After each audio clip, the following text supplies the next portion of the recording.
Dear students, आज class 10th में जो थर्ड पोयम है जिसका टाइटल है द विलेज सॉन्ग, आज उसकी सेंटर आइडिया आपको बताई जाएगी, जिसको कि आपको लर्न करना है और समझना भी है। इस कविता को कंपोज किया है, जो कवित्री हैं उनका नाम है सरोजिनी नायडू।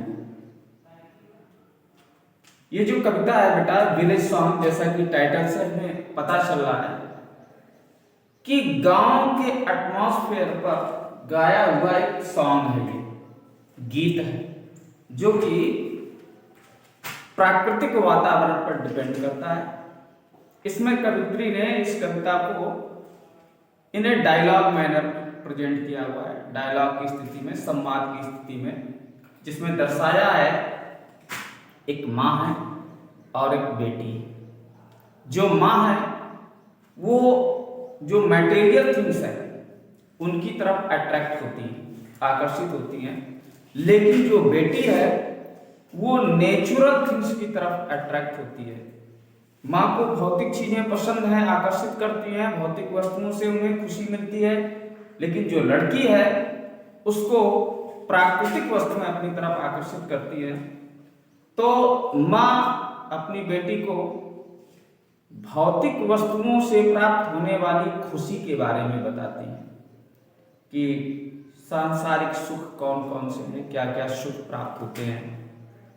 जैसे कि संसार में विभिन्न प्रकार की खुशियां हैं, एज ब्राइडल सॉन्ग, विवाह के समय गाए जाने वाले गीत, क्रेडल सॉन्ग, जब बच्चा छोटा होता है तो पालने में उसको झुलाते हुए भी गीत गाया जाता है, जिसे हम लोग लोरियां भी कहते हैं।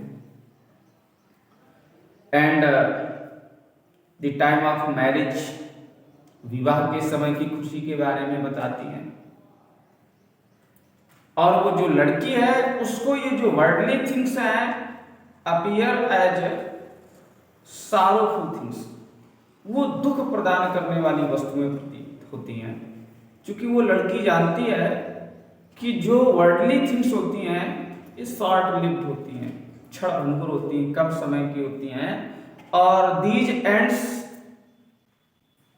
इन सारो, इनका जो अंत होता है वो दुख में होता है। यानी जो सांसारिक खुशियां हैं वो हमारे लिए कम समय की होती हैं, लेकिन इस संसार में जो सारो है वो परमानेंट होता है, स्थायी होता है, अधिक समय तक चलने वाला होता है। तो इसलिए लड़की जो नेचुरल एटमॉस्फेयर है, प्राकृतिक वातावरण है, उसको ज्यादा पसंद करती है। ध्यान देते हैं, सेंटर आइडिया को समझते हैं। लिखा है दी पोयम दी विलेज सॉन्ग, ये जो कविता है जिसका नाम है दी विलेज सॉन्ग, यानी प्राकृतिक वातावरण पर गाया जाने वाला गीत है। इस कविता के माध्यम से गांव के एटमॉस्फेयर को प्रेजेंट किया गया है, जिसको कवित्री जिनका नाम है सरोजिनी नायडू, इन्होंने कंपोज किया हुआ है। तो इसमें लिखा है कि इस कविता में जो कवित्री है प्रेजेंट्स दी कन्वर्सेशन, कन्वर्सेशन मीन होता है बातचीत, between a mother and daughter, एक माँ और उसकी बेटी के बीच में जो बातचीत हो रही है, उनकी जो कन्वर्सेशन है, उस बातचीत को वो प्रेजेंट कर रही हैं, यानी दिखा रही हैं, उपस्थित कर रही हैं। The mother tries attract her daughter towards worldly pleasure, और जो माँ है वो करती क्या है, tried to attract her daughter, वो अपनी लड़की को आकर्षित करने का प्रयास करती है, वो भी किसकी तरफ, वर्ल्डली प्लेजर एंड चार्म, जो सांसारिक खुशियां हैं, जो सांसारिक आकर्षण है, उसकी तरफ माँ चाहती है कि उसकी बेटी का ध्यान हो जाए, तो वो उसको प्रलोभित करने की कोशिश करती हैं। But the daughter gets pleasure charm in the nature, लेकिन जो लड़की है उसे वास्तविक खुशी, आनंद और आकर्षण कहाँ प्राप्त होता है, इन दी नेचर, प्राकृतिक वातावरण में प्राप्त होता है, यानी उसे सांसारिक वातावरण से किसी भी प्रकार की सुख की प्राप्ति नहीं होती है। Even she does not feel pleasure and charm in material life, यहाँ तक कि उस लड़की को मटेरियल लाइफ यानी भौतिक जीवन में भी किसी प्रकार की आनंद, खुशी, आकर्षण नहीं प्रतीत होता है। अकॉर्डिंग टू हर, उस लड़की के हिसाब से the happiness of life is temporary.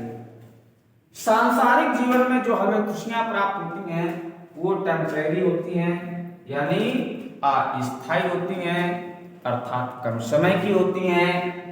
The real pleasure is in the nature. उस लड़की का तो मानना है कि जो वास्तविक खुशी है वो इन द नेचर, प्राकृतिक वातावरण में है। प्रकृति से हमें जो खुशी मिलती है वो स्थायी होती है, और सांसारिक क्रियाकलापों बंधनों से हमें जो खुशी मिलती है वो टेम्परेरी होती है, कम समय की होती है, क्षण भंगुर होती है। तो इसको बेटा आप समझेंगे और लर्न भी करेंगे, ठीक है।